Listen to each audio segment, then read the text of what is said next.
To'y, marosim, aza joylarga bora olmayman. Qo'rqaman, o'zimni yomon his qilaman. Bunaqa holatlar bilan yuzlab insonlar menga murojaat qilishadi. Ularni qilayotgan eng to'g'ri-noto'g'ri harakati bir ikkita omadsiz davolanishdan keyin tushkunlikka tushib qolish va hafsalasini pir bo'lishi, umidsizlikka tushib qolish. Aslida qanaqa usulda o'ziga yordam ko'rsatish kerak? Birinchi navbatda albatta to'g'ri farmakoterapiyadan foydalanish kerak va farmakoterapiya, ya'ni dori vositasi yordamida sog'ayish yagona usul bo'lishi kerak emas. Har doim psixoterapiya bilan birga bo'lish kerak. Va insonning holati yaxshilanishi boshlagandan keyin, qadamma-qadam ko'chaga chiqib, odamlarga qo'shilishni boshlagandan keyin, sekin-astalik bilan dorilarning dozasi kamaytiriladi va dorilardan chiqib ketiladi. Lekin bu yerda urg'u qaratilishi kerak bo'lgan bir narsa bor.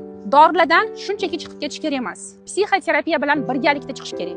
Chunki psixoterapiya bilan birgalikda chiqsangizgina siz butunlay hozir aytayotgan holatlaringizdan xalos bo'lasiz va qaytib dorilarga murojaat qilishingizga hojat qolmaydi.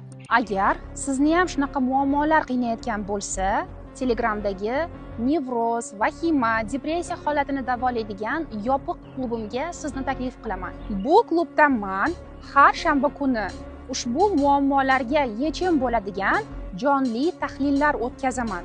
Bularni ko'rish orqali siz o'z holatingiz haqida eng ishonchli to'liq ma'lumotga va davoga ega bo'lasiz. Klubga qo'shilish uchun yashayman so'zini izohlarda yozib qoldiring.